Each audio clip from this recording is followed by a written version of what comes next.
বিশ্বনবী সাহাবাদেরকে প্রশ্ন করলেন, ও সাহাবারা, গাছের মধ্যে, বৃক্ষলতার মধ্যে এমন একটা বৃক্ষ আছে, এমন একটা গাছ আছে যেই গাছের কোনো পাতা ঝরে না।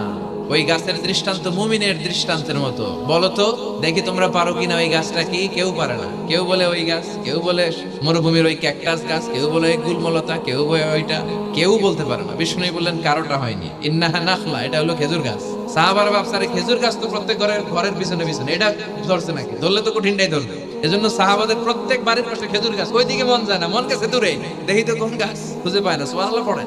ওই মজলিসে আব্দুল্লাহ ইবনে ওমর রাদিয়াল্লাহু আনহু আর ওনার বাবা ওমরে ফারুক দুইজনই উপস্থিত ছিলেন।